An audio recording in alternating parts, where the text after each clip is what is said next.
Monsieur le directeur, je me permets de revenir sur une question que vous a posée mon collègue Jérôme Legarve, à laquelle vous n'avez pas apporté véritablement de réponse sur la question des remplaçants.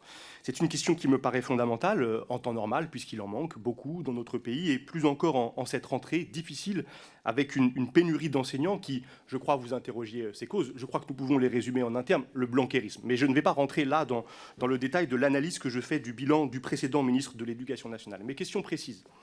Quel est le jour de la rentrée la proportion d'enseignants des corps de remplaçants qui ont été affectés dans une école, dans le premier degré, dans un collège, dans un lycée, dans le second degré? Pouvez-vous nous fournir une comparaison avec l'année précédente?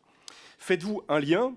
Ne faites-vous aucun lien? Faites-vous un lien partiel entre la suppression de 7 900 postes d'enseignants en collège et lycée les 5 années précédentes et la pénurie d'enseignants et de remplaçants constatée cette rentrée?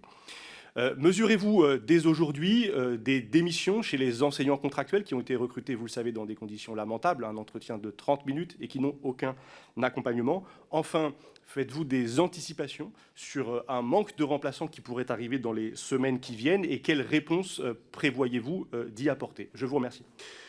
Sur les remplaçants, alors, comme je vous le disais tout à l'heure, en fait, hein, pardon de ne pas être en mesure de le faire techniquement, je ne suis pas en mesure de vous dire techniquement combien de remplaçants sont actuellement ou étaient à la rentrée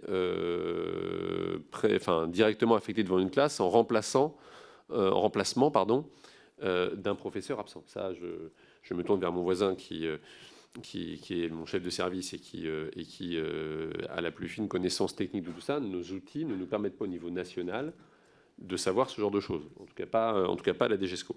Je ne crois pas à la DGRH non plus, donc ça je suis désolé, effectivement je ne suis pas en mesure de vous donner ces chiffres.